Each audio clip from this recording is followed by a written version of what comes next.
ಎಲ್ರಿಗೂ ನಮಸ್ಕಾರ ಸ್ನೇಹಿತರೆ. ಗುರು ಇನ್ಫಾರ್ಮೇಷನ್ ಯೂಟ್ಯೂಬ್ ಚಾನಲ್ಗೆ ಸ್ವಾಗತ. ನಾವು ಈ ದಿನ NNMSನ ಭೂಗೋಳ ಮತ್ತು ಅರ್ಥಶಾಸ್ತ್ರದ ಬಹು ಆಯ್ಕೆ ಪ್ರಶ್ನೋತ್ತರಗಳನ್ನು ಬಿಡಿಸ್ಕೊಳ್ತಾ ಹೋಗೋಣ. ಯಾರೆಲ್ಲ ನಮ್ಮ ಚಾನಲನ್ನು ಮೊದಲೇ ಬಾರಿ ನೋಡ್ತಾ ಇದ್ರಿ ಸಬ್ಸ್ಕ್ರೈಬ್ ಮಾಡ್ಕೊಳ್ಳಿ ಅಂತ ಹೇಳ್ತಾ ನಾವು ಈ ದಿನ ಭೂಗೋಳ ಮತ್ತು ಅರ್ಥಶಾಸ್ತ್ರದ ಪ್ರಶ್ನೋತ್ತರಗಳನ್ನು ಚರ್ಚಿಸುತ್ತಾ ಹೋಗೋಣ. ಒಂದನೇ ಪ್ರಶ್ನೆ, ಈ ಖಂಡಗಳ ಗಾತ್ರದಲ್ಲಿ ಸರಿಯಾದ ಆರೋಹಣ ಕ್ರಮ ಅಂದರೆ ಚಿಕ್ಕದರಿಂದ ದೊಡ್ಡದು ಅಂತ ಕೇಳಿದ್ದಾರೆ. ಮೊದಲನೇ ಆಯ್ಕೆಯನ್ನು ನಾವು ನೋಡ್ಬೋದು, ಏಷ್ಯಾ ಖಂಡ, ಹಾಗೆ ಆಫ್ರಿಕಾ, ಉತ್ತರ ಅಮೇರಿಕಾ, ಆಸ್ಟ್ರೇಲಿಯಾ. ಬಿ, ಏಷ್ಯಾ, ಉತ್ತರ ಅಮೇರಿಕಾ, ಆಸ್ಟ್ರೇಲಿಯಾ, ಆಫ್ರಿಕಾ. ಹಾಗೆ ಸಿ, ಆಸ್ಟ್ರೇಲಿಯಾ, ಉತ್ತರ America, Africa, Asia. D, Australia, Asia, Africa ಮತ್ತು ಉತ್ತರ ಅಮೇರಿಕಾ ಅಂತ ಕೊಟ್ಟಿದ್ದಾರೆ. ನಮಗೆ ಚಿಕ್ಕದರಿಂದ ದೊಡ್ಡದು ಅಂತಕ್ಕಂಥದ್ದನ್ನು ನೋಡೋದಾದರೆ ನಾವು ಮೊದಲನೇದಾಗಿ ಚಿಕ್ಕ ಖಂಡವನ್ನು ಗುರುತಿಸ್ಕೋಬೇಕು. ಇಲ್ಲಿ ಈ ಆಪ್ಷನ್ ನಂಬರು ಸಿ ಮತ್ತು ಡಿನಲ್ಲಿ ಏನಿದೆ, ಆಸ್ಟ್ರೇಲಿಯಾ ಇದೆ. ಅತ್ಯಂತ ಚಿಕ್ಕ ಖಂಡ ಯಾವುದು? ಆಸ್ಟ್ರೇಲಿಯಾ. ಅದಾದ ನಂತರ ಯಾವುದು ಬರುತ್ತೆ ಅಂತಕ್ಕಂಥದ್ದು ಕೂಡ ನಮಗೆ 7 ಖಂಡಗಳ ಒಂದು ವಿಚಾರ ನಮಗೆ ಗೊತ್ತಿರಬೇಕು. ಆಸ್ಟ್ರೇಲಿಯಾ ಆದಮೇಲೆ ಅತಿ ಚಿಕ್ಕ ಖಂಡ ಯಾವುದು? ಯುರೋಪು. ಯುರೋಪ್ ಆದಮೇಲೆ ಯಾವುದು ಬರುತ್ತೆ? ಅಂಟಾರ್ಟಿಕಾ ಖಂಡ ಬರುತ್ತೆ. ಅಂಟಾರ್ಟಿಕಾ ಆದಮೇಲೆ ಉತ್ತರ ಅಮೇರಿಕಾ, ಆಫ್ರಿಕಾ, ಏಷ್ಯಾ. ಇವುಗಳನ್ನು ನಾವು ಸರಿಯಾಗಿ ನೋಡ್ಕೋಬೇಕು.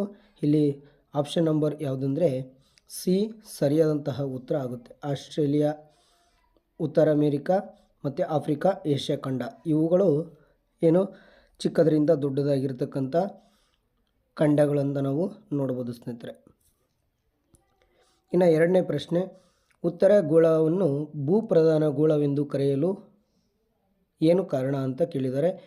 ಆಪ್ಷನ್ ನಂಬರ್ ಎ, ಅಲ್ಲಿ 60% ಜಲ ಮತ್ತು 40% ಭೂಭಾಗವಿರುವುದು. ಬಿ, ಸಮಭಾಜಕ ವೃತ್ತವು ಭೂಮಿಯನ್ನು 2 ಗೋಳಾರ್ಧಗಳಾಗಿ ವಿಭಾಗಿಸುತ್ತೆ. ಸಿ, ಅಲ್ಲಿ 40% ಜಲ, 60% ಭೂಭಾಗವಿರುವುದು.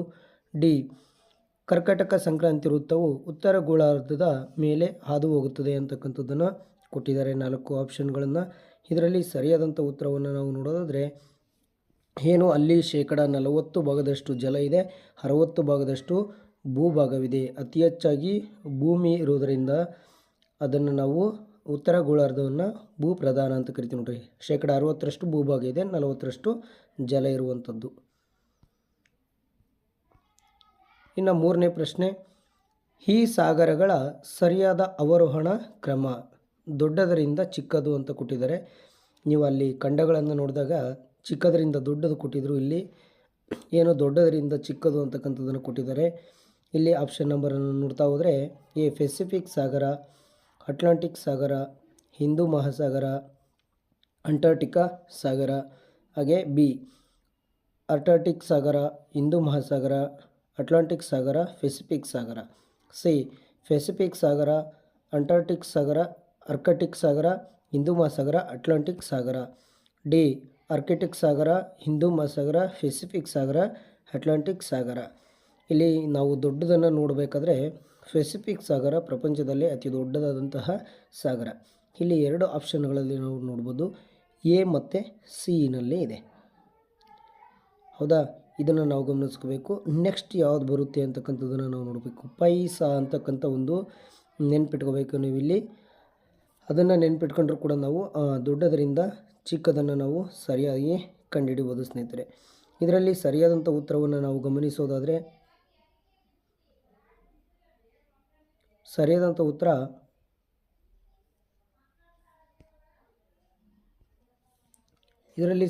ಉತ್ತರವನ್ನು ನಾವು ಗಮನಿಸೋದಾದರೆ ಆಪ್ಷನ್ ನಂಬರ್ ಎ ಸರಿಯಾಗುತ್ತೆ ಸ್ನೇಹಿತರೆ. ಪೆಸಿಫಿಕ್ ಸಾಗರ ಆದಮೇಲೆ ಅಟ್ಲಾಂಟಿಕ್ ಸಾಗರ, ಹಿಂದೂ ಮಹಾಸಾಗರ, ಆರ್ಕಿಟಿಕ್ ಸಾಗರ. ಆರ್ಕಿಟಿಕ್ ಸಾಗರ ಯಾಕಂದರೆ ಚಿಕ್ಕದು ಸ್ನೇಹಿತರೆ, ಹಾಗಾಗಿ ಇದನ್ನು ನಾವು ಆಪ್ಷನ್ ನಂಬರ್ ಎನ ಗುರುತಿಸ್ತೇವೆ. ಇನ್ನು 4ನೇ ಪ್ರಶ್ನೆ, ಇಲ್ಲಿ ಗುರುತಿಸಿರುವಂತಹ ರೇಖೆ ಯಾವುದು ಅಂತಕ್ಕಂಥದ್ದನ್ನು ಕೇಳಿದರೆ ಇಲ್ಲಿ ಒಂದು ಬಾಕ್ಸ್ ಹಾಕಿಬಿಟ್ಟು ಎಕ್ಸ್ ಅಂತ ಕೊಟ್ಟಿದ್ದಾರೆ. ಅಲ್ಲಿ ರೇಖೆಯನ್ನು ನಾವು ಹಾಕ್ಕೋಬೇಕು. ಇಲ್ಲಿ ಮಧ್ಯಭಾಗವನ್ನು ಬಿಟ್ಟು ಸ್ವಲ್ಪ ಮೇಲೆ ಇದೆ ಇದು. ಹಾಗಾಗಿ ನಾವು ಆಪ್ಷನ್ ನಂಬರ್ ಎನಲ್ಲಿ ಕರ್ಕಾಟಕ ಸಂಕ್ರಾಂತಿ ವೃತ್ತ ಇದೆ. ಬಿ, ಮಕರ ಸಂಕ್ರಾಂತಿ ವೃತ್ತ. ಸಿ, ಸಮಭಾಜಕ ವೃತ್ತ. ಡಿ, ಆರ್ಕಿಟಿಕ್ ವೃತ್ತ ಅಂತಕ್ಕಂಥದ್ದಿದೆ.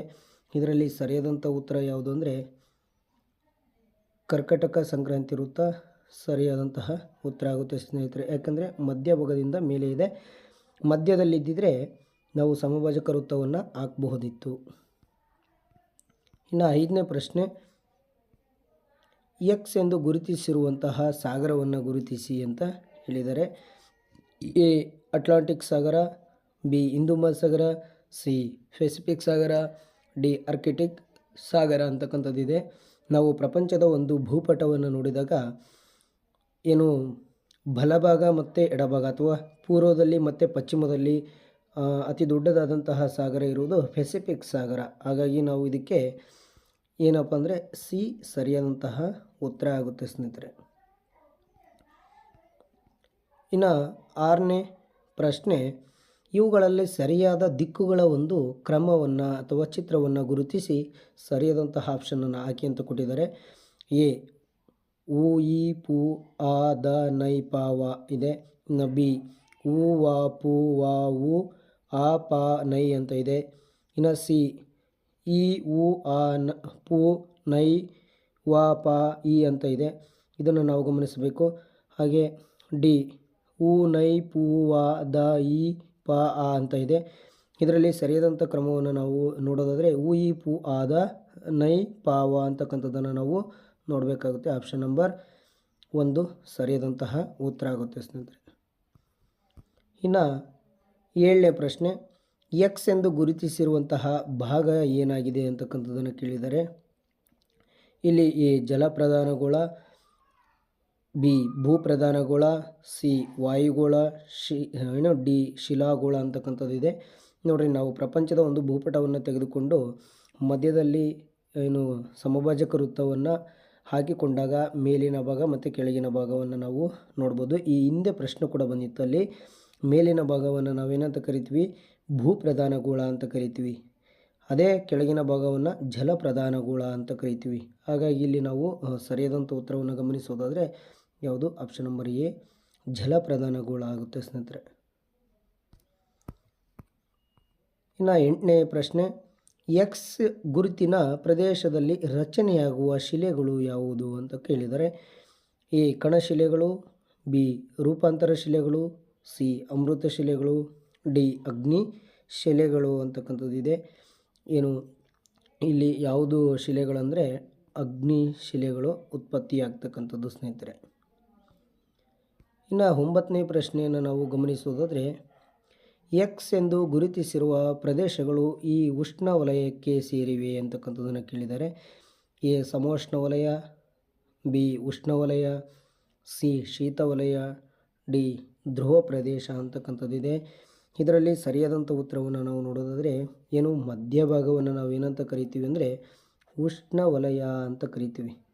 ಈ ಸಮಭಾಜಕ ವೃತ್ತದಲ್ಲಿ ಇರುವಂತಹ ಒಂದು ಭಾಗವನ್ನು ನೀವು 8ನೇ ತರಗತಿ ಪುಸ್ತಕದಲ್ಲಿ ನೋಡ್ಬೋದು. ಉಷ್ಣವಲಯ, ಸಮೋಷ್ಣವಲಯ, ಶೀತವಲಯ ಅಂತಕ್ಕಂಥ 3 ಭಾಗಗಳನ್ನು ಮಾಡಿರ್ತಾರೆ. ಗೋಳಾಕಾರದ ಒಂದು ಚಿತ್ರವನ್ನು ಕೊಟ್ಟು ಅದನ್ನು ನಾವು ಉದಾಹರಣೆಯಾಗಿ ನೋಡ್ಬೋದು ಸ್ನೇಹಿತರೆ. ಇನ್ನು 10ನೇ ಪ್ರಶ್ನೆ, ಈ ರೇಖಾಂಶವು ನಮ್ಮ ದೇಶದ ಎ ದಿನವನ್ನು ನಿರ್ಧರಿಸುತ್ತದೆ, ಬಿ ಋತುವನ್ನು ತಿಳಿಸುತ್ತದೆ, ಸಿ ರಾಷ್ಟ್ರೀಯ ಹೆದ್ದಾರಿಯಾಗಿದೆ, ಡಿ ರಾಷ್ಟ್ರೀಯ ಕಾಲಮಾನವನ್ನು ನಿರ್ಧರಿಸುತ್ತದೆ ಅಂತಕ್ಕಂಥದ್ದನ್ನು ಕೇಳಿದರೆ. ಇಲ್ಲಿ ಸರಿಯಾದಂಥ ಉತ್ತರವನ್ನು ನಾವು ನೋಡೋದಾದರೆ ಕಾಲಮಾನವನ್ನು ತಿಳಿಸುತ್ತದೆ ಸ್ನೇಹಿತರೆ. ಕಾಲಮಾನವನ್ನು ತಿಳಿಸುತ್ತದೆ. ರಾಷ್ಟ್ರೀಯ ಕಾಲಮಾನ ಭಾರತದ ಒಂದು ಜಬಲ್ಪುರ ಅಂತಕ್ಕಂಥದ್ದನ್ನು ಕೇಳಿರ್ಬೋದು ನೀವು, ಅದರ ಮೇಲೆ ಅದು ಹೋಗ್ತಕ್ಕಂಥದ್ದು. ಅದೇ ರೀತಿಯಾಗಿ ಇದನ್ನು ಇನ್ನೊಂದು ಪ್ರಶ್ನೆ ಕೂಡ ನಿಮಗೆ ಕೇಳ್ಬೋದು, ಯಾವ ರಾಜ್ಯಗಳ ಮೇಲೆ ಹಾದು ಹೋಗಿದೆ ಅಂತಕ್ಕಂಥದ್ದನ್ನು ಕೇಳ್ಬೋದು ನಿಮಗೆ. ಇಲ್ಲಿ ನಾವು ಉಮಾ ಆಚೆ ಬಾ ಅಂತಕ್ಕಂಥ ಒಂದು ಕೋಡ್ ವರ್ಡನ್ನು ಇಟ್ಕೋಬೋದು ಸ್ನೇಹಿತರೆ. ಅದನ್ನು ಇಟ್ಕೊಂಡ್ಬಿಟ್ಟು ನಾವು ತಿಳ್ಕೊಬೋದು ಯಾವ ರಾಜ್ಯಗಳ ಮೇಲೆ ಹಾದು ಹೋಗಿದೆ ಅಂತಕ್ಕಂಥದ್ದನ್ನು ನಾವು ತಿಳ್ಕೊಬೋದು. ಉತ್ತರ ಪ್ರದೇಶ, ಮಧ್ಯಪ್ರದೇಶ, ಒರಿಸ್ಸಾ, ಛತ್ತೀಸ್ಗಢ ಮತ್ತು ಆಂಧ್ರ ಪ್ರದೇಶದ ಮೇಲೆ ಹಾದು ಹೋಗಿರ್ತಕ್ಕಂಥದ್ದನ್ನು ನಾವು ತಿಳ್ಕೋಬಹುದು. ಇನ್ನು 11ನೇ ಪ್ರಶ್ನೆ, ಆಫ್ರಿಕಾದ ಜಲಮೇರೆಗಳು ಯಾವ್ಯಾವು ಅಂತಕ್ಕಂಥದ್ದನ್ನು ಕೇಳಿದ್ದಾರೆ. ಎ ಅಟ್ಲಾಂಟಿಕ್ ಸಾಗರ ಮತ್ತು ಹಿಂದೂ ಮಹಾಸಾಗರ, ಬಿ ಹಿಂದೂ ಮಹಾಸಾಗರ ಮತ್ತು ಪೆಸಿಫಿಕ್ ಸಾಗರ ಮತ್ತು ಅಟ್ಲಾಂಟಿಕ್ ಸಾಗರ, ಡಿ ಪೆಸಿಫಿಕ್ ಸಾಗರ ಮತ್ತು ಆರ್ಕಿಟಿಕ್ ಸಾಗರ ಅಂತಕ್ಕಂಥದ್ದನ್ನು ನಾವು ಇಲ್ಲಿ 4 ಆಪ್ಷನ್ಗಳನ್ನು ನೋಡ್ಬೋದು. ಇದರಲ್ಲಿ ಸರಿಯಾದಂಥ ಉತ್ತರಗಳನ್ನು ಯಾವ ಸಾಗರಗಳ ನಡುವೆ ಆಫ್ರಿಕಾ ಖಂಡ ಇದೆ ಅಂತಕ್ಕಂಥದ್ದನ್ನು ನಾವು ತಿಳ್ಕೊಬೇಕಾಗುತ್ತೆ. ಇಲ್ಲಿ ಹಿಂದೂ ಮಹಾಸಾಗರ ಮತ್ತು ಪೂರ್ವಕ್ಕೆ ಹಿಂದೂ ಮಹಾಸಾಗರವನ್ನು ನೋಡ್ಬೋದು ನಾವು, ಪಶ್ಚಿಮಕ್ಕೆ ಅಟ್ಲಾಂಟಿಕ್ ಸಾಗರದ ಮಧ್ಯೆ ಏನು ಆಫ್ರಿಕಾ ಖಂಡ ಇದೆ ಅಂತಕ್ಕಂಥದ್ದನ್ನು ನೋಡ್ಬೋದು. ಇಲ್ಲಿ ಆಪ್ಷನ್ ನಂಬರ್ 1 ಸರಿಯಾದಂತಹ ಉತ್ತರ ಆಗುತ್ತೆ ಸ್ನೇಹಿತರೆ, ಇದನ್ನು ಗಮನಿಸಬೇಕು. ಇನ್ನು 12ನೇ ಪ್ರಶ್ನೆ, ಭೂಗೋಳವನ್ನು ಪೂರ್ವಾರ್ಧಗೋಳ ಮತ್ತು ಪಶ್ಚಿಮಾರ್ಧಗೋಳಗಳಾಗಿ ವಿಭಾಗಿಸುವುದು ಅಂತಕ್ಕಂಥದ್ದನ್ನು ಕೇಳಿದರೆ ಎ ಸಮಭಾಜಕ ವೃತ್ತ ಮತ್ತು ಆರ್ಕಿಟಿಕ್ ವೃತ್ತ, ಬಿ ಕರ್ಕಾಟಕ ಸಂಕ್ರಾಂತಿ ವೃತ್ತ ಮತ್ತು ಮಕರ ಸಂಕ್ರಾಂತಿ ವೃತ್ತ, ಸಿ ಅಂತಾರಾಷ್ಟ್ರೀಯ ದಿನರೇಖೆ ಮತ್ತು ಸಮಭಾಜಕ ವೃತ್ತ, ಡಿ ಗ್ರೀನ್ವಿಚ್ ರೇಖೆ ಮತ್ತು ಅಂತಾರಾಷ್ಟ್ರೀಯ ದಿನರೇಖೆ ಅಂತಕ್ಕಂಥದ್ದನ್ನು ಇಲ್ಲಿ ಕೊಟ್ಟಿದ್ದಾರೆ. ಇದರಲ್ಲಿ ಸರಿಯಾದಂಥ ಉತ್ತರ ಯಾವುದಪ್ಪ ಅಂದರೆ ಗ್ರೀನ್ವಿಚ್ ರೇಖೆ ಮತ್ತು ಅಂತಾರಾಷ್ಟ್ರೀಯ ದಿನರೇಖೆ ಅಂತಕ್ಕಂಥದ್ದನ್ನು ಕೂಡ ನಾವು ಗಮನಿಸಬೇಕಾಗುತ್ತೆ. ಇನ್ನು 13ನೇ ಪ್ರಶ್ನೆ, ಪ್ರತಿ ಒಂದು ರೇಖಾಂಶದಿಂದ ಮತ್ತೊಂದು ರೇಖಾಂಶಕ್ಕೆ ಇರುವ ಸಮಯದ ಅಂತರ ಅಂತಕ್ಕಂಥದ್ದನ್ನು ಕೇಳಿದರೆ ಏನು ರೇಖಾಂಶಗಳು ಮೇಲಿನಿಂದ ಕೆಳಕ್ಕೆ ಬರುತ್ತೆ ನೋಡ್ರಿ, ಅದು ಇನ್ನು ಅಡ್ಡ ಬರ್ತಕ್ಕಂಥವನ್ನು ಅಕ್ಷಾಂಶ ಅಂತ ಕರಿತೀವಿ. ಈ ಒಂದು ಮೇಲಿಂದ ಕೆಳಕ್ಕೆ ಗೆರೆಗಳು ಇರ್ತಕ್ಕಂಥ ರೇಖಾಂಶಗಳು ಒಂದು ರೇಖಾಂಶದಿಂದ ಮತ್ತೊಂದು ರೇಖಾಂಶಕ್ಕೆ, ಅಂದರೆ 360 ರೇಖಾಂಶಗಳಿದ್ದಾವೆ. ಅವುಗಳಿಗೆ ಸಂಬಂಧಪಟ್ಟಂತೆ ಏನು ಅವುಗಳನ್ನು ಒಂದರಿಂದ ಮತ್ತೊಂದಕ್ಕೆ ಹೋಗಲಿಕ್ಕೆ ಎಷ್ಟು ನಿಮಿಷ ಬೇಕಾಗುತ್ತೆ ಅಂತ ಕೇಳಿದ್ದಾರೆ. ಇಲ್ಲಿ ಏನು ಎ 6 ನಿಮಿಷ, ಬಿ 1 ದಿನ, ಸಿ 5 ಗಂಟೆ 30 ನಿಮಿಷ, ಡಿ 4 ನಿಮಿಷ ಅಂತಕ್ಕಂಥದ್ದನ್ನು ಕೊಟ್ಟಿದ್ದಾರೆ. ಇದರಲ್ಲಿ ಸರಿಯಾದಂಥ ಉತ್ತರ ಏನು 4 ನಿಮಿಷ ಸರಿಯಾದಂತಹ ಉತ್ತರ ಆಗುತ್ತೆ. ಇನ್ನು 14ನೇ ಪ್ರಶ್ನೆ, ಅಂತಾರಾಷ್ಟ್ರೀಯ ದಿನರೇಖೆಯನ್ನು ಪೂರ್ವದಿಂದ ಪಶ್ಚಿಮಕ್ಕೆ ನೀವು ದಾಟಿದರೆ ಏನಾಗುತ್ತದೆ? ಏನು ಒಂದು ದಿನ ಕಳ್ಕೊಳ್ತೀರಾ, ಒಂದು ದಿನ ಪಡೆದುಕೊಳ್ತೀರಿ ಅಂತಕ್ಕಂಥದ್ದನ್ನು ನಾವು ನೋಡಬೇಕಾಗುತ್ತೆ. ಇಲ್ಲಿ ಎ 1 ದಿನ ಪಡೆದುಕೊಳ್ಳುವಿರಿ, ಬಿ 1 ದಿನ ಕಳೆದುಕೊಳ್ಳುವಿರಿ, ಸಿ ನೀವು ಗಳಿಸುವುದು ಇಲ್ಲ ಅಥವಾ ಕಳೆದುಕೊಳ್ಳುವುದು ಇಲ್ಲ, ಡಿ ಭೂಮಿಯಿಂದಲೇ ಹೊರ ಹೋಗುವಿರಿ ಅಂತಕ್ಕಂಥ 4 ಆಪ್ಷನ್ಗಳನ್ನು ಕೊಟ್ಟಿದ್ದಾರೆ. ಇದರಲ್ಲಿ ಸರಿಯಾದಂಥ ಉತ್ತರವನ್ನು ನಾವು ಗಮನಿಸೋದಾದರೆ ಏನು ಪೂರ್ವದಿಂದ ಪಶ್ಚಿಮಕ್ಕೆ ಹೋದಾಗ ಒಂದು ದಿನವನ್ನು ನೀವೇನು ಮಾಡ್ತೀರಿ, ಕಳೆದುಕೊಳ್ಳುತ್ತೀರಿ. ಇನ್ನು ಪಶ್ಚಿಮದಿಂದ ಪೂರ್ವಕ್ಕೆ ಬಂದಾಗ ಒಂದು ದಿನವನ್ನು ನೀವು ಪಡೆದುಕೊಳ್ಳುತ್ತೀರಿ. ಇನ್ನು ಭೂಮಿಯ ಅತ್ಯಂತ ಒಳಭಾಗ ಯಾವುದು ಅಂತಕ್ಕಂಥದ್ದನ್ನು ಕೇಳಿದರೆ ಎ ಭೂಕವಚ, B mantle, C sial, D ಭೂತಿರುಳು ಅಂತಕ್ಕಂಥದ್ದನ್ನು ಕೊಟ್ಟಿದ್ದಾರೆ. ಇದರಲ್ಲಿ ಸರಿಯಾದಂಥ ಉತ್ತರ ಏನಂದರೆ ಭೂತಿರುಳು ಸರಿಯಾದಂಥ ಉತ್ತರ ಆಗುತ್ತೆ. ಇನ್ನು 16ನೇ ಪ್ರಶ್ನೆ, ಕಣಶಿಲೆಗಳನ್ನು ಜಲಶಿಲೆಗಳೆಂದು ಕರೆಯಲು ಕಾರಣವೇನು ಅಂತಕ್ಕಂಥದ್ದು ಇದೆ. ಎ ಜಲಜ ಶಿಲೆಗಳಲ್ಲಿ ಸಂಚಯಿತವಾಗಿ ನಿರ್ಮಿತವಾಗಿವೆ, ಬಿ ಮಾರುತಗಳಿಂದ ಸಂಚಯಿತವಾಗಿ ನಿರ್ಮಿತವಾಗಿವೆ, ಸಿ ಭೂಕುಸಿತದಿಂದ ಉಂಟಾಗಿವೆ, ಡಿ ಭೂಕಂಪನದಿಂದ ರಚನೆಯಾಗಿವೆ ಅಂತಕ್ಕಂಥದ್ದನ್ನು ಕೇಳಿದರೆ ಏನು ಕಣಶಿಲೆಗಳು ಯಾವುದರಿಂದ ರಚನೆಯಾಗಿದ್ದಾವೆ ಅಂದರೆ ಜಲಜ ಶಿಲೆಗಳಲ್ಲಿ ಸಂಚಯಿತವಾಗಿ ನಿರ್ಮಿತವಾಗಿವೆ ಅಥವಾ ನಿರ್ಮಿತವಾಗಿದೆ ಅಂತಕ್ಕಂಥದ್ದು ಆಪ್ಷನ್ನು ಸರಿಯಾಗುತ್ತೆ.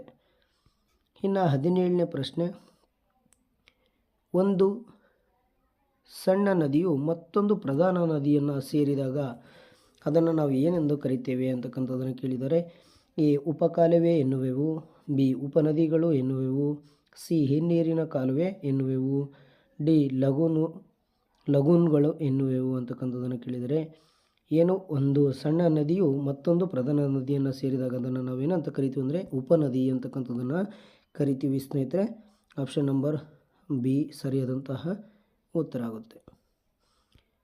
ಇನ್ನು 18ನೇ ಪ್ರಶ್ನೆ, ಒಂದು ನದಿಯು ಮತ್ತೊಂದು ನದಿಯನ್ನು ಸೇರುವ ಸ್ಥಳವೇ ಏನು ಅಂತಕ್ಕಂಥದ್ದನ್ನು ಕೇಳಿದರೆ ಎ ಕಾರಿ, ಬಿ ಕೊಲ್ಲಿ, ಸಿ ಮೂಲ, ಡಿ ಸಂಗಮ ಅಂತಕ್ಕಂಥದ್ದನ್ನು ಕೇಳಿದರೆ ನಾವಿಲ್ಲಿ ಕೂಡಲ ಸಂಗಮವನ್ನು ನೆನೆಸ್ಕೋಬೇಕಾಗುತ್ತೆ. ಅಲ್ಲಿ ಏನು 3 ನದಿಗಳು ಕೂಡ ಕಲಿತವೆ.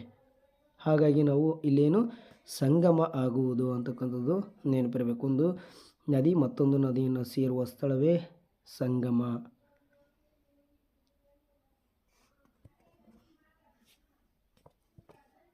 ಇನ್ನು 19ನೇ ಪ್ರಶ್ನೆ, ನದಿಯು ಸಮುದ್ರವನ್ನು ಸೇರುವ ಭಾಗದಲ್ಲಿ ಅಗಲವಾಗಿ ಕಂಡುಬರುವಂತಹ ಉಬ್ಬರ ಇಳಿತ ಮುಖಭಾಗವೇ ಏನು ಅಂತಕ್ಕಂಥದ್ದನ್ನು ಕೇಳಿದರೆ ಎ ಮುಖಜ ಭೂಮಿ, ಬಿ ಅಳಿವೆ, ಸಿ ಲಗೂನ್, ಡಿ ಸಂಗಮ ಅಂತಕ್ಕಂಥದ್ದನ್ನು ಕೊಟ್ಟಿದ್ದಾರೆ. ಏನು ನದಿ ಮುಖಜ ಭೂಮಿ ಅಂತಕ್ಕಂಥದ್ದನ್ನು ನಮಗೆ ನೆನಪಿರಬೇಕು. ಅದರ ಜೊತೆಗೆ ಆ ಭಾಗವನ್ನು ಏನಂತ ಕರಿತೀವಿ, ಅಳಿವೆ ಪ್ರದೇಶ ಅಂತ ಏನು ಕರಿತೀವಿ ಸ್ನೇಹಿತರೆ.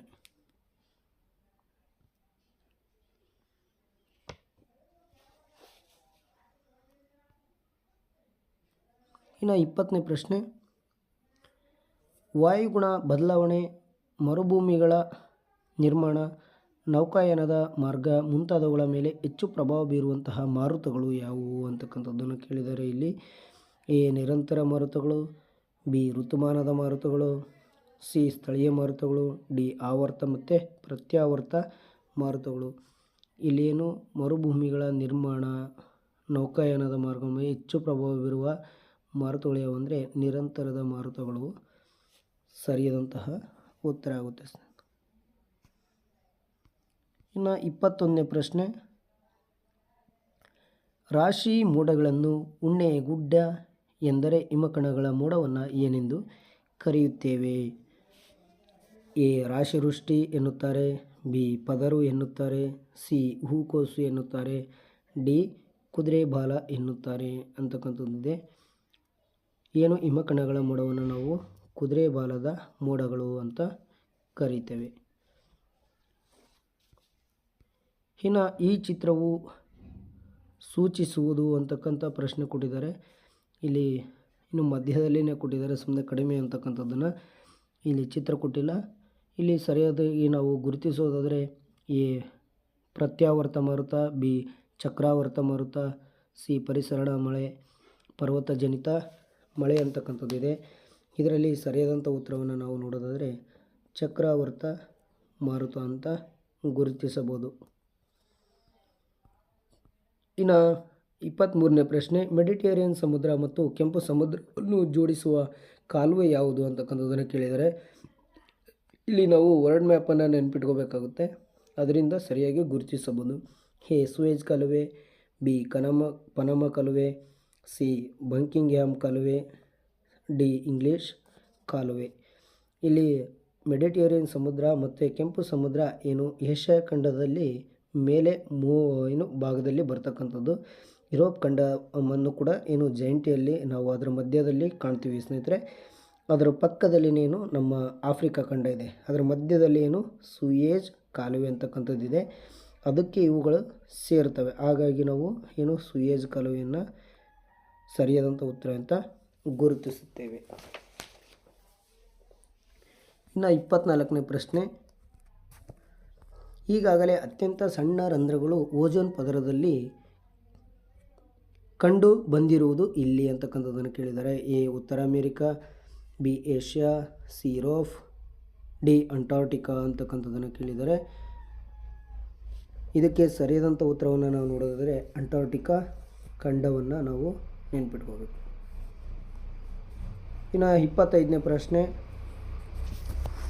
ಎ ಪಟ್ಟಿಯಲ್ಲಿ ಲವಣತೆ ಇರುವಂತಹ ಜಲಭಾಗ ಹಾಗೂ ಬಿ ಪಟ್ಟಿಯಲ್ಲಿ ಅವುಗಳು ಕಂಡುಬರುವ ಪ್ರದೇಶಗಳನ್ನು ನೀಡಲಾಗಿದೆ. ಇವೆರಡು ಸರಿ ಹೊಂದುವಂತಹ ಗುಂಪನ್ನು ಗುರುತಿಸಿ ಅಂತ ಕೇಳಿದರೆ ಇದರಲ್ಲಿ ವ್ಯಾನ್ ಸರೋವರ, ಮೃತ ಸರೋವರ, ಸಾಂಬಾರ್ ಸರೋವರ ಮತ್ತು ಕೆಂಪು ಸಮುದ್ರ ಕೊಟ್ಟಿದ್ದಾರೆ. ಈ ಬಿ ಭಾಗದಲ್ಲಿ ಆಫ್ರಿಕಾ ಮತ್ತು ಏಷ್ಯಾ, ಭಾರತ, ಏಷ್ಯಾ, ತುರ್ಕಿಸ್ತಾನ ಅಂತಕ್ಕಂಥದ್ದನ್ನು ಕೊಟ್ಟಿದ್ದಾರೆ. ನಿಮಗೆ ಸಾಂಬಾರ್ ಸರೋವರ ಒಂದು ನೆನಪಿದ್ರೆ ಸಾಕು, ಇದನ್ನು ಗುರುತಿಸಿಬಿಡ್ಬೋದು ಸ್ನೇಹಿತರೆ. ಏನು ಸಾಂಬಾರ್ ಸರೋವರ ಯಾವ ದೇಶದಲ್ಲಿದೆ? ಭಾರತದಲ್ಲಿ ಇದೆ. ಇದು ಒಂದು ನಾವು ನೆನ್ಪಿಟ್ಕೊಂಡ್ರೆ ಸಾಕು. ನೋಡ್ರಿ, ಸಿ ಅಂತಕ್ಕಂಥದಕ್ಕೆ ಏನು ಮೂರನೇದಕ್ಕೆ ಏನು ಬಿ ಆಪ್ಷನ್ ಎಲ್ಲಿದೆ ನೋಡ್ರಿ, ಅದಕ್ಕೆ ಸರಿಯಾದಂತಹ ಉತ್ತರ ಆಗುತ್ತೆ. ಹಾಗಾಗಿ ನಾವು ಇದರಲ್ಲಿ ಸರಿಯಾದಂಥ ಉತ್ತರ ಯಾವುದಂದರೆ ನೋಡಿರಿ ಆಪ್ಷನ್ ನಂಬರ್ 2B ಸರಿಯಾದಂತಹ ಉತ್ತರ ಆಗುತ್ತೆ. ಇನ್ನು ಉಳಿಕಿದವನ್ನು ಕೂಡ ನಾವು ಈಸಿಯಾಗಿ ಗುರುತಿಸಬಹುದು. ವ್ಯಾನ್ ಸರೋವರ ಎಲ್ಲಿ ಬರುತ್ತೆ? ತುರ್ಕ್ಮೆನಿಸ್ತಾನ. ಮೃತ ಸಮುದ್ರ ಎಲ್ಲಿ ಬರುತ್ತೆ? ಏಷ್ಯಾ. ಇನ್ನು ಕೆಂಪು ಸಮುದ್ರ ಎಲ್ಲಿ ಬರುತ್ತೆ? ಏಷ್ಯಾ ಮತ್ತು ಆಫ್ರಿಕಾ. ಇಲ್ಲಿ ನೋಡ್ರಿ ಮೇಲೆ ಕೂಡ ಇದು ಸಂಬಂಧಪಟ್ಟಿದೆ. ಇದಕ್ಕಿಂತ ಮುಂಚೆ ಒಂದು ಪ್ರಶ್ನೆ ಬಂತು, ಕೆಂಪು ಸಮುದ್ರ ಮತ್ತು ಮೆಡಿಟೇರಿಯನ್ ಸಮುದ್ರವನ್ನು ಸೇರುವಂತಹ ಏನು ಸಾಗರ ಅಥವಾ ಕಾಲುವೆ ಕೇಳಿದರು. ಅದಕ್ಕೆ ನಮಗೆ ಇವು ನೆನಪಿರಬೇಕಂತಕ್ಕಂಥದ್ದನ್ನು ಗುರ್ತಿಟ್ಕೋಬೇಕು. ಇದಕ್ಕೆ ಸರಿಯಾದಂಥ ಉತ್ತರ ಬಿ ಆಗುತ್ತೆ ಸ್ನೇಹಿತರೆ. ಇನ್ನು 26ನೇ ಪ್ರಶ್ನೆ, ಎ ಪಟ್ಟಿಯಲ್ಲಿ ಸಾಗರ ಪ್ರವಾಹಗಳು, ಬಿ ಪಟ್ಟಿಯಲ್ಲಿ ಅವುಗಳು ಕಂಡುಬರುವಂತಹ ಸಾಗರಗಳು ಮತ್ತು ವಿಧಗಳನ್ನು ನೀಡಲಾಗಿದೆ. ಇವುಗಳು ಸರಿ ಹೊಂದಿಕೆ ಆಗುವ ಗುಂಪನ್ನು ಗುರುತಿಸಿ ಅಂತಕ್ಕಂಥದ್ದನ್ನು ಕೇಳಿದ್ದಾರೆ.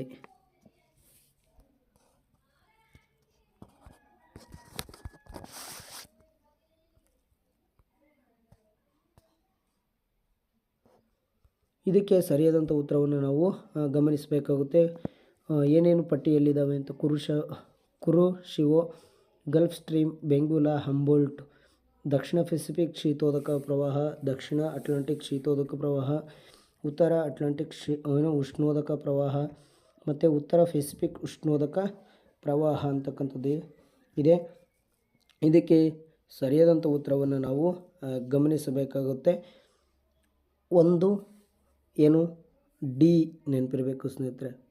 ಕುರುಶಿವೋ ಅಂತಕ್ಕಂಥದ್ದು ಉತ್ತರ ಪೆಸಿಫಿಕ್ ಉಷ್ಣೋದಕ ಪ್ರವಾಹ. ಹಾಗೆ ಗಲ್ಫ್ ಸ್ಟ್ರೀಮ್ ಅಂತಕ್ಕಂಥದ್ದು ಕೂಡ ಏನಾಗುತ್ತೆ? ಇದು ಕೂಡ ಉಷ್ಣೋದಕ ಪ್ರವಾಹ. ಎಲ್ಲಿದೆ? ಉತ್ತರ ಅಟ್ಲಾಂಟಿಕ್ ಉಷ್ಣೋದಕ ಪ್ರವಾಹ. ಇನ್ನು ಬೆಂಗುಲಾ ಅಂತಕ್ಕಂಥದ್ದು ಏನು? ದಕ್ಷಿಣ ಅಟ್ಲಾಂಟಿಕ್ ಸಾಗರದ ಶೀತೋದಕ ಪ್ರವಾಹ. ಇನ್ನು ಹಂಬೋಲ್ಟ್ ಅಂತಕ್ಕಂಥದ್ದು ದಕ್ಷಿಣ ಪೆಸಿಫಿಕ್ ಶೀತೋದಕ ಪ್ರವಾಹ. ಇದಕ್ಕೆ ಸರಿಯಾದಂಥ ಉತ್ತರ ಯಾವುದಂದರೆ ಆಪ್ಷನ್ ಡಿ ಸರಿಯಾದಂತಹ ಉತ್ತರ ಆಗುತ್ತೆ ಸ್ನೇಹಿತರೆ. ಇನ್ನು 27ನೇ ಪ್ರಶ್ನೆ, ವಾಯುಗುಣದ ವೈಜ್ಞಾನಿಕ ಅಧ್ಯಯನವನ್ನು ವಾಯುಗುಣಶಾಸ್ತ್ರ ಎಂದರೆ ಹವಾಮಾನದ ವೈಜ್ಞಾನಿಕ ಅಧ್ಯಯನವನ್ನು ಏನೆಂದು ಕರೀತಾರೆ ಅಂತಕ್ಕಂಥದ್ದನ್ನು ಕೇಳಿದರೆ.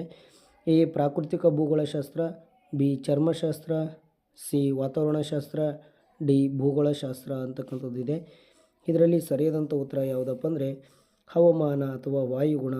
ಇದು ನಮಗೆ ನೆನಪಿರಬೇಕು. ಏನಪ್ಪ ಅಂದರೆ ವಾತಾವರಣವನ್ನು ಗುರುತಿಸುವಂಥದ್ದು.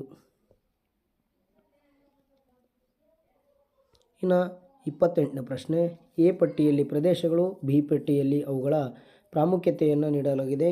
ಇವುಗಳು ಸರಿ ಹೊಂದುವ ಗುಂಪನ್ನು ಗುರುತಿಸಿ ಅಂತಕ್ಕಂಥದ್ದನ್ನು ಕೇಳಿದರೆ ಇಲ್ಲಿ ಸರಿಯಾದಂಥ ಉತ್ತರವನ್ನು ನಾವು ಗಮನಿಸಬೇಕಾಗುತ್ತೆ. ಮೌಸಿನ್ ರಾಮ್ ಇದೇನು? ಭಾರತದಲ್ಲಿ ಅಥವಾ ಪ್ರಪಂಚದಲ್ಲಿನೇ ಅತಿ ಹೆಚ್ಚು ಮಳೆ ಪಡೆಯುವಂತಹ ಪ್ರದೇಶ ಆಗಿದೆ. ಮೌಸಿನ್ ರಾಮ್ ಪ್ರಪಂಚದಲ್ಲೇ ಅತಿ ಹೆಚ್ಚು ಮಳೆ ಪಡೆಯುವ ಪ್ರದೇಶ. ರೊಯ್ಲು ಭಾರತದಲ್ಲಿ ಅತಿ ಕಡಿಮೆ ಮಳೆ ಬೀಳುವ ಪ್ರದೇಶ. ಇನ್ನು ಅಕಟಾಮ ಅಂತಕ್ಕಂಥದ್ದು ಮಳೆಯೇ ಬಾರದಿದ್ದ ಪ್ರದೇಶ. ಅದು ಇದುವರೆಗೂ ಕೂಡ ಏನು ಸುಮಾರು 100, 150, 200 ವರ್ಷಗಳ ಕಾಲ ಅಲ್ಲಿ ಮಳೆನೇ ಆಗಿಲ್ಲ. ಇನ್ನು ಆಗುಂಬೆ ಅಂತಕ್ಕಂಥದ್ದು ಕರ್ನಾಟಕದಲ್ಲಿ ಅತಿ ಹೆಚ್ಚು ಮಳೆ ಬೀಳುವಂತಹ ಒಂದು ಪ್ರದೇಶ ಆಗಿರ್ತಕ್ಕಂಥದ್ದು. ಇದಕ್ಕೆ ಸರಿಯಾದಂಥ ಉತ್ತರವನ್ನು ನಾವು ಗಮನಿಸುವುದಾದರೆ ನೋಡ್ರಿ, ಇವುಗಳನ್ನು ಕೂಡಿಸಿದಾಗ ಇಲ್ಲಿ ಕೆಳಗಡೆ ಆಟೋಮೆಟಿಕ್ಕು ಯಾವುದು ಅಂತಕ್ಕಂಥದ್ದನ್ನು ನಾವು ಗಮನಿಸಬಹುದು. ಆಪ್ಷನ್ ನಂಬರ್ ಡಿ ಸರಿಯಾದಂತಹ ಉತ್ತರ ಆಗುತ್ತೆ. ಇನ್ನು 29ನೇ ಪ್ರಶ್ನೆ, ಭೂಭಾಗದೊಳಗೆ ಕಿರಿದಾಗಿ ಚಾಚಿರುವ ಸಾಗರ ಅಥವಾ ಸಮುದ್ರದ ನೀಳ ಭಾಗವನ್ನು ನಾವು ಏನಂತ ಕರಿತೀವಿ? ಎ ಕಾರಿ, ಬಿ ಭೂಶಿರ, ಜಲಸಂಧಿ, ಕೊಲ್ಲಿ ಅಂತಕ್ಕಂಥದ್ದನ್ನು ಕೊಟ್ಟಿದ್ದಾರೆ. ಇಲ್ಲಿ ನಮ್ಮ ಭಾರತದ ಒಂದು ಚಿತ್ರಣವನ್ನು ನೋಡಿದಾಗ ಪಶ್ಚಿಮಕ್ಕೆ ಗುಜರಾತ್ ಒಂದು ಭಾಗದಲ್ಲಿ ನಾವು ಕಾರಿಯನ್ನು ನೋಡ್ಬೋದು. ಹಾಗೆ ಪೂರ್ವಕ್ಕೆ ಬಂದಾಗ ಬಂಗಾಳ ಕೊಲ್ಲಿಯನ್ನು ನಾವು ನೋಡ್ಬೋದು.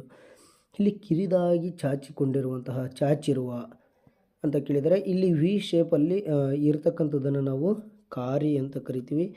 ಏನು ನೀಳವಾದಂತಹ ಭಾಗವನ್ನು ಏನು ಕರಿತೀವಿ, ಕಾರಿ ಅಂತಕ್ಕಂಥದ್ದು ಸರಿಯಾದಂತಹ ಉತ್ತರ ಆಗುತ್ತೆ. ಇನ್ನು ಜಲಸಂಧಿ ಅಂದರೆ ಒಂದು ದೇಶ ಮತ್ತೊಂದು ದೇಶಕ್ಕೆ ಏನು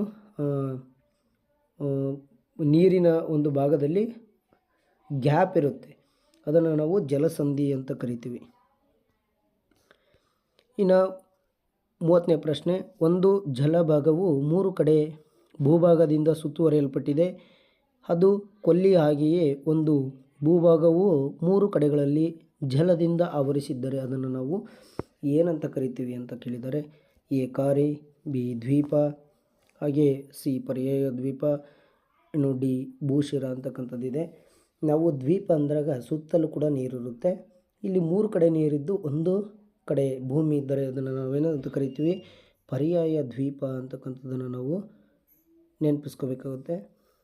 ಇದಕ್ಕೆ ಪರ್ಯಾಯ ದ್ವೀಪಕ್ಕೆ ಒಂದು ದೇಶ ಉದಾಹರಣೆ ಅಂದರೆ ನಮ್ಮ ಭಾರತ ದೇಶ. ಖಂಡಕ್ಕೆ ಬಂದರೆ ಯುರೋಪ್ ಖಂಡವನ್ನು ನಾವು ಪರ್ಯಾಯ ದ್ವೀಪಗಳ ದ್ವೀಪ ಅಂತ ಕೂಡ ನಾವು ಕರಿತೇವೆ. ಇನ್ನು 31ನೇ ಪ್ರಶ್ನೆ, ಕೂಲಿಗಾಗಿ ದುಡಿಯುವವರನ್ನು ನಾವು ಹೀಗೆ ಎಂದು ಕರೆಯುತ್ತೇವೆ. ಎ ಅನುಭೋಗಿಗಳು, ಬಿ ಮಾರಾಟಗಾರರು, ಸಿ ಉತ್ಪಾದಕರು, ಡಿ ಶ್ರಮಿಕರು ಅಂತಕ್ಕಂಥದ್ದಿದೆ. ಇದರಲ್ಲಿ ಸರಿಯಾದಂಥ ಉತ್ತರ ಏನು, ಅವರು ದುಡಿಮೆಯನ್ನು ಮಾಡುವವರನ್ನು ನಾವು ಶ್ರಮಿಕರು ಅಂತ ನೋಡ್ಬೋದು. ಇನ್ನು 32ನೇ ಪ್ರಶ್ನೆ, ಕಬ್ಬಿನಿಂದ ಸಕ್ಕರೆ ತಯಾರಿಸುವುದು ಇದಕ್ಕೆ ಉತ್ತಮ ಉದಾಹರಣೆಯಾಗಿದೆ. ಪ್ರಾಥಮಿಕ ಉತ್ಪನ್ನ, ಬಿ ತಯಾರಿಕಾ ಉತ್ಪನ್ನ, ಸೇವಾ ಪೂರೈಕೆ, ಅನುಭೋಗ್ಯ ಅಂತ ಕೊಟ್ಟಿದ್ದಾರೆ. ಇದರಲ್ಲಿ ಏನು, ಅದು ತಯಾರಿಕಾ ಒಂದು ಉತ್ಪನ್ನ ಆಗಿರ್ತಕ್ಕಂಥದ್ದು. ಪ್ರಾಥಮಿಕ ಉತ್ಪನ್ನ ಅಂದರೆ ಕಬ್ಬು ಬೆಳೆಯೋದು. ಇನ್ನು 33ನೇ ಪ್ರಶ್ನೆ, ಹತ್ತಿಯಿಂದ ದಾರ ಹೊಸೆಯುವುದು ಇದಕ್ಕೆ ಉತ್ತಮ ಉದಾಹರಣೆಯಾಗಿದೆ. ಎ ಪ್ರಾಥಮಿಕ ಉತ್ಪನ್ನ, ಬಿ ತಯಾರಿಕಾ ಉತ್ಪನ್ನ, ಸಿ ಸೇವಾ ಪೂರೈಕೆ, ಡಿ ಅನುಭೋಗ ಅಂತಕ್ಕಂಥದ್ದನ್ನು ಕೊಟ್ಟಿದ್ದಾರೆ. ಇದರಲ್ಲಿ ಸರಿಯಾದಂಥ ಉತ್ತರ ಏನು, ಪ್ರಾಥಮಿಕ ಉತ್ಪನ್ನ. ಹತ್ತಿಯಿಂದ ಏನು ದಾರವನ್ನು ಎಸೆಯುವುದು ಅಂತ ಕೊಟ್ಟಿದ್ದಾರೆ ಇಲ್ಲಿ, ಹಾಗಾಗಿ ಪ್ರಾಥಮಿಕ ಉತ್ಪನ್ನ. ಇನ್ನು 34ನೇ ಪ್ರಶ್ನೆ, ಉತ್ಪಾದನೆಯ ಮೂಲ ಗುರಿ ಏನು. ಎ ಹೆಚ್ಚು ಕಚ್ಚಾ ವಸ್ತುಗಳನ್ನು ಸರಬರಾಜು ಮಾಡುವುದು, ಬಿ ಮಾನವ ಬಯಕೆಗಳನ್ನು ತೃಪ್ತಿಪಡಿಸುವುದು, ಸಿ ಹೆಚ್ಚು ವಸ್ತುಗಳನ್ನು ಉತ್ಪಾದಿಸುವುದು, ಡಿ ಅತಿ ಹೆಚ್ಚು ಬೆಲೆಗೆ ಮಾರುವುದು ಅಂತಕ್ಕಂಥದ್ದನ್ನು ಕೊಟ್ಟಿದ್ದಾರೆ. ಇದರಲ್ಲಿ ಸರಿಯಾದಂಥ ಉತ್ತರವನ್ನು ನಾವು ಗಮನಿಸೋದರೆ ಏನು, ಉತ್ಪಾದನೆಯ ಮೂಲ ಗುರಿ ಮಾನವನ ಬಯಕೆಗಳನ್ನು ತೃಪ್ತಿಪಡಿಸುವುದಾಗಿದೆ. ಇದಕ್ಕೆ ಸರಿಯಾದಂಥ ಉತ್ತರ ಬಿ. ಇನ್ನು 35ನೇ ಪ್ರಶ್ನೆ, ಪಳೆಯುಳಿಕೆ ಅಥವಾ ಫಸೈಲ್ ಇಂಧನಗಳು ಅಂತ ಕರಿತೀವಿ. ಎ ಮುಗಿಯದೇ ಇರುವ ಸಂಪನ್ಮೂಲ, ಬಿ ಮುಗಿದು ಹೋಗುವ ಸಂಪನ್ಮೂಲಗಳು, ಸಿ ಅತಿ ಹೆಚ್ಚಾಗಿ ಲಭ್ಯವಿರುವ ಸಂಪನ್ಮೂಲಗಳು, ಡಿ ನವೀಕರಿಸಬಲ್ಲ ಸಂಪನ್ಮೂಲಗಳು ಅಂತ ಕೊಟ್ಟಿದ್ದಾರೆ. ಪಳೆಯುಳಿಕೆ ಇಂಧನಗಳೇನು, ಅದು ಮುಗಿದು ಹೋಗುವಂತಹ ಸಂಪನ್ಮೂಲವಾಗಿದೆ. ಇನ್ನು 36ನೇ ಪ್ರಶ್ನೆ, ವಿದ್ಯಾವಂತ ಹಾಗೂ ಆರೋಗ್ಯವಂತ ದುಡಿಯುವ ಜನರೇ ಒಂದು ದೇಶದ ಏನು ಅಂತಕ್ಕಂಥದ್ದನ್ನು ಕೇಳಿದರೆ ಎ ಮಾನವ ಸಂಪತ್ತು, ಬಿ ನಾಗರಿಕರು, ಸಿ ಸಾಲಗಾರರು, ಡಿ ಮನುಕುಲ ಅಂತಕ್ಕಂಥದ್ದಿದೆ. ಏನು ದುಡಿಯುವಂಥ ಏನು ಜನರು, ಆರೋಗ್ಯವಂತವಾಗಿರುವಂತಹ ಜನರು ಏನು ಒಂದು ದೇಶದ ಮಾನವ ಸಂಪತ್ತು ಸ್ನೇಹಿತರೆ. ಇನ್ನು 37ನೇ ಪ್ರಶ್ನೆ, ಒಂದು ಚದರ ಕಿಲೋಮೀಟರ್ನಲ್ಲಿ ವಾಸಿಸುವಂತಹ ಸರಾಸರಿ ಜನಸಂಖ್ಯೆಯನ್ನು ನಾವು ಏನೆಂದು ಕರೆಯುತ್ತೇವೆ. ಎ ಒಟ್ಟು ಜನಸಂಖ್ಯೆ ಎನ್ನುವರು, ಬಿ ಕಿಲೋಮೀಟರ್ ಜನಸಂಖ್ಯೆ ಎನ್ನುವರು, ಸಿ ಜನಸಾಂದ್ರತೆ ಎನ್ನುವರು, ಡಿ ಸರಾಸರಿ ಜನಸಂಖ್ಯೆ ಎನ್ನುವರು. ಒಂದು ಚದರ ಕಿಲೋಮೀಟರ್ನಲ್ಲಿ ಸರಾಸರಿ ಅಂದರೆ ಏನು, ಅಲ್ಲಿ ಸಾಂದ್ರತೆ ಎನ್ನುವರು ಸ್ನೇಹಿತರೆ. ಇನ್ನು 38ನೇ ಪ್ರಶ್ನೆ, ಒಂದು ವರ್ಷದಲ್ಲಿ ಜನಿಸುವ 1000 ಮಕ್ಕಳಲ್ಲಿ ಸರಾಸರಿ ಸಾವಿಗೀಡಾಗುವ ಮಕ್ಕಳ ಸಂಖ್ಯೆಯನ್ನು ಏನೆಂದು ಕರೆಯುತ್ತೇವೆ. ಎ ಲಿಂಗಾನುಪಾತ ಎನ್ನುವರು, ಬಿ ಕಚ್ಚಾ ಗಣತಿ ಎನ್ನುವರು, ಜನಗಣತಿ ಎನ್ನುವರು, ಸಿ ಮಕ್ಕಳ ಮರ್ತ್ಯತೆಯ ಗತಿ ಎನ್ನುವರು, ಡಿ ಜನಸಾಂದ್ರತೆ ಎನ್ನುವರು. ಏನಪ್ಪ ಅಂದರೆ ಇದಕ್ಕೆ ಸರಿಯಾದಂಥ ಉತ್ತರ ಡಿ ಸಿ ಮಕ್ಕಳ ಮರ್ತ್ಯತೆಯ ಗತಿ ಎನ್ನುವರು. ಇನ್ನು 39ನೇ ಪ್ರಶ್ನೆ, ಬಡತನದ ಪ್ರಮುಖ ಲಕ್ಷಣ ಏನು ಅಂತಕ್ಕಂಥದ್ದನ್ನು ಕೇಳಿದ್ದಾರೆ. ಎ ಹಸಿವು ಮತ್ತು ಹರೆಹೊಟ್ಟೆ, ಬಿ ಪೌಷ್ಟಿಕತೆ ಮತ್ತು ಆರೋಗ್ಯ, ಸಿ ಶಿಕ್ಷಣ ಮತ್ತು ತರಬೇತಿ, ಡಿ ಉದ್ಯೋಗ ಅವಕಾಶ. ಇದಕ್ಕೆ ಸರಿಯಾದಂಥ ಉತ್ತರ ಏನಂದರೆ ಹಸಿವು ಮತ್ತು ಹರೆಹೊಟ್ಟೆ ಅಂತಕ್ಕಂಥದ್ದು ಪ್ರಮುಖವಾದಂತಹ ಲಕ್ಷಣ ಆಗುತ್ತೆ.